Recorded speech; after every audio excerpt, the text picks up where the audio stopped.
Welcome to Mental Health Monday. My name is Mick Coyle. Coming up on the programme this week, everything that we have in team sports is there already to help people. And again, not just to get through the difficult times, but to bring people together so that they feel complete. That's why it's important that it's an open conversation, isn't it? That if there are fears, there are thoughts, there are sort of ongoing issues that people are having, but cricket is having that conversation in an open way. Saturday or Sunday, you're there for most of the day. You might train during the week, social events. Something's going right in so many clubs in this region and across the country, and that can be celebrated. It is good for people's mental health. And I'll be reminding you how you can make connections with mental health organisations within your community. It's Mental Health Monday. The home of the UK's conversation about mental health. Welcome to Mental Health Monday. My name is Mick Coyle. I appreciate your streams and your downloads and being part of the podcast as we discuss mental health each and every week. And got a really poignant and appropriate conversation for you this week. And it comes off the back of the death of the news of the England and Surrey cricketing legend, Graham Thorpe. Now, if you have followed your sport over the years, you'll know exactly who Graham Thorpe is. If you've not, it's just one of those mainstays within the cricketing world, both as a cricket player, but then as part of like the England coaching setup. And a huge name within the game, with an incredible record within the game as well. And news emerged at the start of the month of August 2024 that he had died, which was, of course, really sad news. Now, at the start of last week, his family made a public statement about the fact that his death was related to the mental illness that he'd been suffering from a number of years, things like depression and anxiety. And I thought it was incredible that his family took those steps, because at a time like that, you could completely understand why they would choose to just keep themselves to themselves. But they wanted to make people aware of the reason, to share the reason why he's no longer with us. And I guess hope that it might inspire a conversation in the world of cricket and beyond, to have a conversation if you are struggling, and to know that the effects of illnesses like this can be absolutely devastating to individuals, to families, to communities, to the world of cricket, or whichever organisation or world that people are part of. The ramifications are really far-reaching. And back on episode 27, believe it or not, of Mental Health Monday, I met the team behind Opening Up Cricket, which was about using cricket as a way to talk about mental health. And I thought it would be a really great opportunity to revisit that organisation, who in the last, 6 years or so, have been travelling around the country, going into cricket clubs, not just to talk about mental health within a cricket environment, but to use cricket as a means to get into those conversations, to almost make it an excuse to have that conversation, and to use cricket as a means to talk about mental health so that you are empowered to have that conversation. Or if you don't feel like you're the right person to have that conversation, at least to know where to turn if that conversation is required. Mark Boyns set it up, and if you listen back to episode 27, he tells the full story about why the organisation was set up in the northwest of England, but now they travel all around the country. Just as I spoke to Mark, he'd been doing workshops in Devon, so right across the cricketing world, the Opening Up Cricket team are doing really fantastic work. OpeningUpCricket.com is the website where you can find out some more information about him, but we start off by talking about the fact that the family didn't need to talk about the reasons for Graham's death, but they obviously felt that by letting people know what had happened to him, that maybe some good could potentially come from that situation. Yeah, absolutely. And as you say, it wasn't something that was perhaps expected, because even now in 2024, suicide is something which is still rarely discussed, even in a world where mental health awareness appears at least to be something which is a topic. Suicide is still something which is very much ignored, probably for fear of what it might bring up and how difficult it can be to talk about it. So for people like Graham Thorpe's family, in what must have been a very raw and emotional time for them, to do that has been such a gift to other people to really think about this. And of course, it'll affect everyone in different ways. People who didn't know him, who were just fans who watched him on the television or in the ground, would still have had some element of being impacted by it, because even though we're aware of the statistics around suicide, it's something we don't expect to happen, particularly when it's someone who's had a successful career that a lot of people would look on with jealousy or envy even. And I remember when, and this is going back sort of 20, 25 years, there was talk about Marcus Trescothick and a conversation about mental health, because players, as part of their sort of cricketing routine, were spending many, many months away from family and those long away sort of test matches for sometimes months and months at a time. And that was sort of a conversation. I don't think anyone's sort of been negative about cricket as such in regard to what happened to Graham Thorpe. But without a doubt, and you'll know this because of the work you've done over many, many years now, that cricket is part of society. And because part of society is suicide, those two will invariably meet at times. Yeah. And we do get quite a lot of comments when tragedies happen and when there's high profile, or even not necessarily high profile, but instances of people in the game having time out or complete breaks or retirement or real struggles linked to their mental health. People do look for a link with cricket specifically and say, what is it about the sport? And there are some things which are definitely worth thinking about. The statistical nature of the game, it's very easy to deduce failure rather than just a journey that people are going on in their career. And also, as you've mentioned, those time constraints on people, as in that they'll have little downtime in the professional game with all the travel. But some of those stresses that can happen to people, they might happen to be in cricket, but you can transfer that for a lot of jobs and a lot of things that happen. So we've always tried at Open at Cricket to push the positives of the sport, particularly in the recreational game, that you get this opportunity to satisfy all of those ways to well-being through our sport. But it's not, of course, pushing away where problems can be linked to the sport or some of the demands of it or some of the challenges. And that's part of the discussion about mental health. It's about saying, well, what do we reckon we could improve on, or what could be mitigated against to make sure that we look after people better?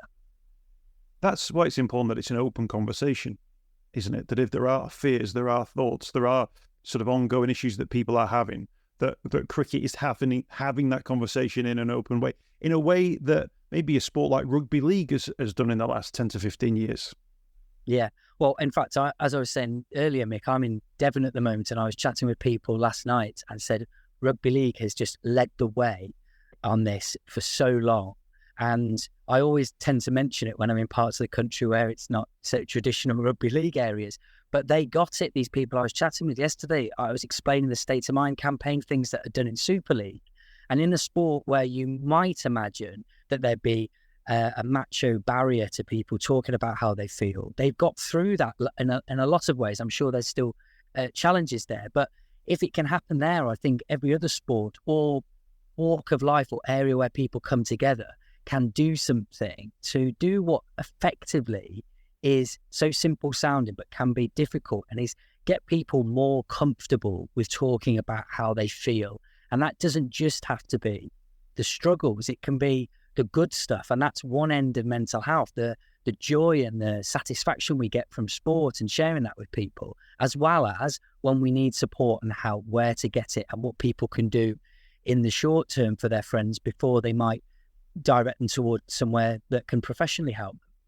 How much of the work you do is based around the fact that it's not just about cricket, but actually what you're doing is you're speaking to a group of individuals who are united by this particular community of this particular sport, which forms this community? And although Opening Up Cricket is about cricket and mental health within cricket, if you guys were all into badminton, it'd be about badminton, it'd be about tennis, it'd be about something else. That actually these organisations and the work you're doing is not just specifically related to what happens on a cricket pitch. It's actually about the fact that this is a space that groups of people, particularly men, increasingly more so women, are coming into, and it's a community space where you can have that conversation.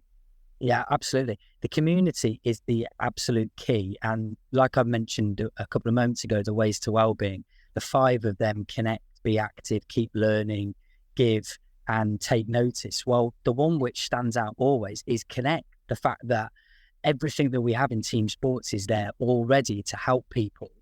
And again, not just to get through the difficult times, but to bring people together so that they feel, and this is going to sound a bit cliche, but almost so they feel complete. There's not just them isolated as one individual, but being part of something bigger than themselves. So when you have team sport as a vehicle, you don't need to push too hard to let people know what the benefits are in so many ways. And if you frame it in terms of mental health, hopefully they can see that more easily than in somewhere where you're trying to generate a community that doesn't already exist. In terms of the clubs that you obviously are invited to, what do they say to you about maybe what's gone before in terms of mental health provision? Do they say, we've never done this before, we thought we should do something about it, some committee members weren't sure we should bother doing this, that's all? Is there sort of like a natural not really sure about this, or is that a conversation which is opening up and cricket clubs understand that maybe they've got to have some sort of provision in place?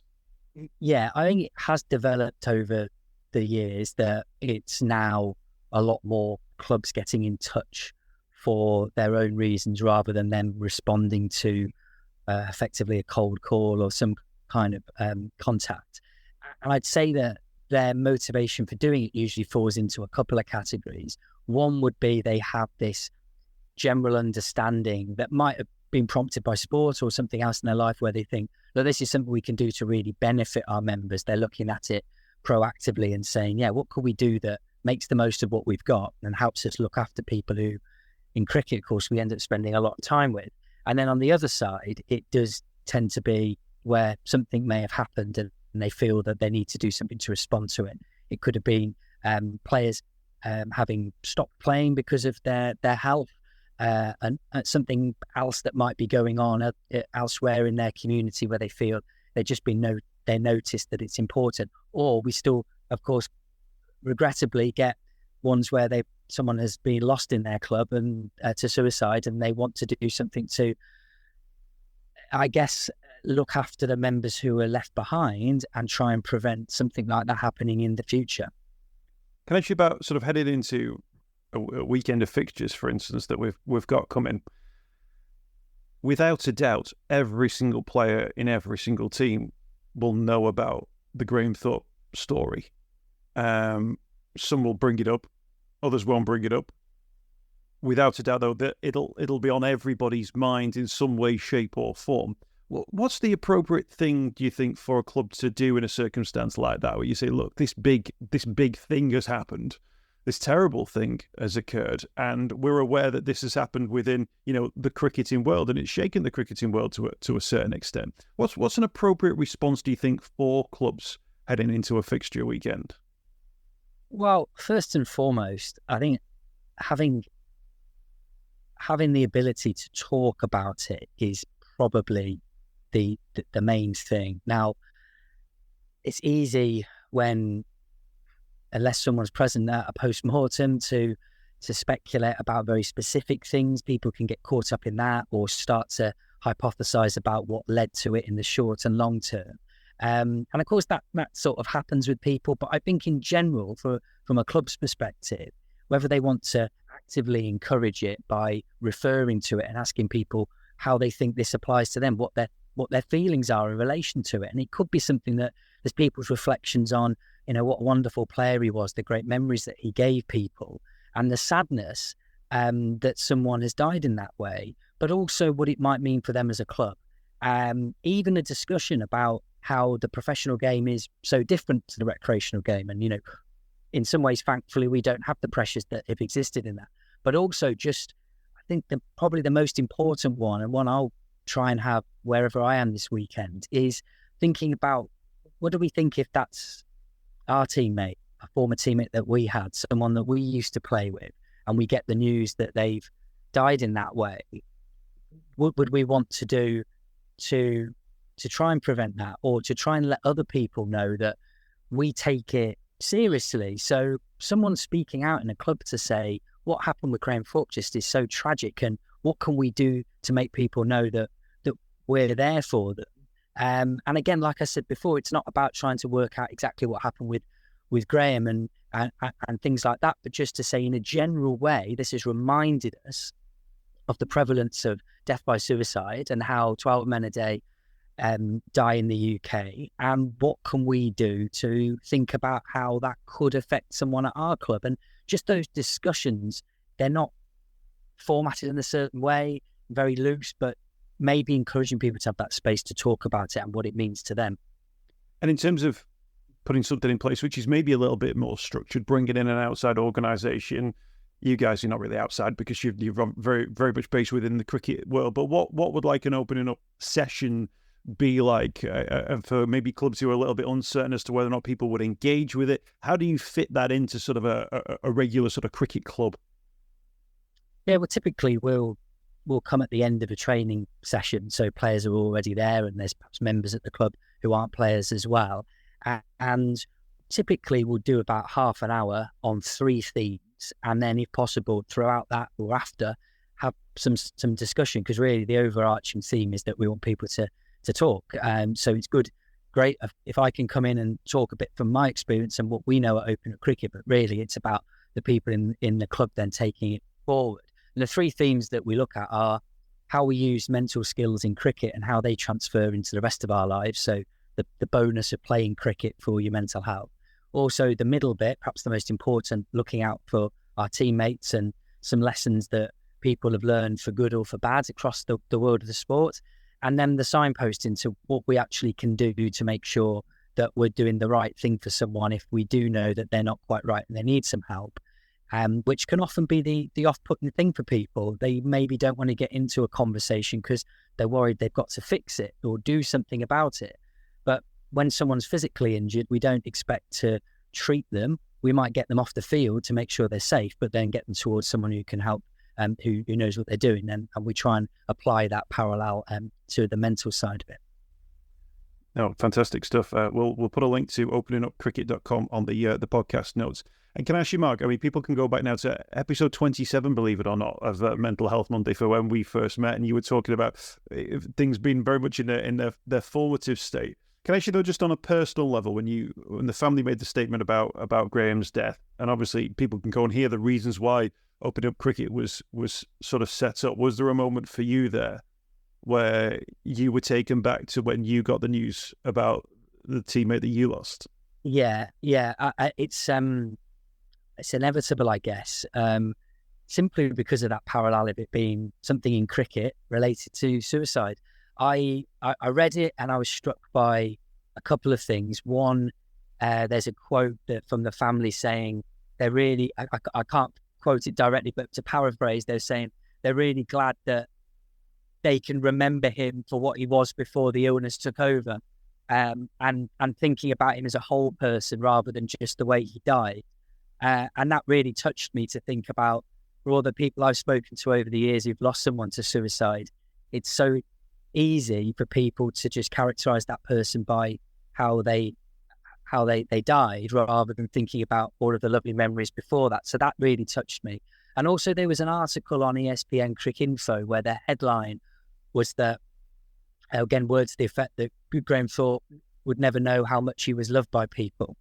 And that's the really heartbreaking thing, that we have people die by whatever way, and people are at a funeral talking about all the things they loved about them, and they didn't say it to them while they were alive. I've been there. I've been at a funeral where I heard all these lovely things, and it's like, no one ever mentioned that to him, not in the group that I knew this person in. So it's a reminder also, yeah, of course, there's the things that come up about suicide and the tragedies and all the questions that come up, but also about what we do while people are with us, whether they're struggling or not, to let them know we care. And cricket is that, for me, just like this vehicle of such strength to be able to make those connections and just cut through a little bit of the bluster sometimes about where it's default to make fun of each other, and it can be funny and it is amusing and it is part of team spirit and bonding, but at the right time, at the appropriate time, however we say it in our own words, to let people know that we care. No, thank you for that. And no, I really appreciate that response. And I guess that sort of helps us wrap things up, that, you know, cricket's not without its faults in terms of, you know, some of its structural issues, and they've been sort of very public in the last couple of years as well. But quite clearly from the work you've done over many, many years now, Mark, cricket can actually be a big part of the solution, because it is a place where people come together. It is a place of community. It is a place of friendship. Yeah, and I would say to any clubs or people from clubs that are listening, that I think what can put people off engaging with this topic is they think it's just going to be about the problems and the negatives and another thing in their in tray to deal with as a committee, when in actual fact, it can be a really positive experience to think, what do we do well? We've got all these members at our clubs who are coming along to play cricket, coming on to watch, to be involved in other capacities. We must be doing something right that keeps people coming back for a lot of time as well. A Saturday or Sunday, you're there for most of the day. You might train during the week, social events. Something's going right in so many clubs in this region and across the country, and that can be celebrated. It is good for people's mental health. Yes, of course, as you've said, there's things that might not work and things that we could do better at, but overwhelmingly for me, and I wouldn't do it otherwise, cricket is a positive and should be celebrated for that. Excellent, Mark. Thank you so much for your time. We'll put a link to openingupcricket.com on the podcast notes. Good luck with the work that you're continuing to do across the sport. I'm sure that will continue for many years. There's some fantastic merch, by the way, on Mark's website, so people can head on there and support the organisation. And also get in touch if you are from a cricket organisation and you want to get Mark's expertise and some of the sessions that they've got going on. Mark will be able to give you all the details on that front. Thank you for joining us on Mental Health Monday. Thanks, Mick. I hope you've enjoyed this week's podcast. Thanks for checking out Mental Health Monday. My name is Mick Coyle. You can find me on Twitter at Mr. Mick Coyle. You can also find me, Mick Coyle, on Facebook as well. Don't forget, if you want to speak to somebody about your mental health, you can do so. The Samaritans, free to call on 116 123. You can find mental health services where you are. Just look for the Hub of Hope. Type in your postcode. It'll find those mental health services close to you. And for support in a crisis, you can text SHOUT to 85258. That's if you're experiencing a personal crisis, you're unable to cope and need support. Shout to 85258. That's a text line. Do get involved in those services. In an absolute emergency, always remember the number to call is 999. Thanks for downloading the podcast this week. We'll be back next week with more Mental Health Monday.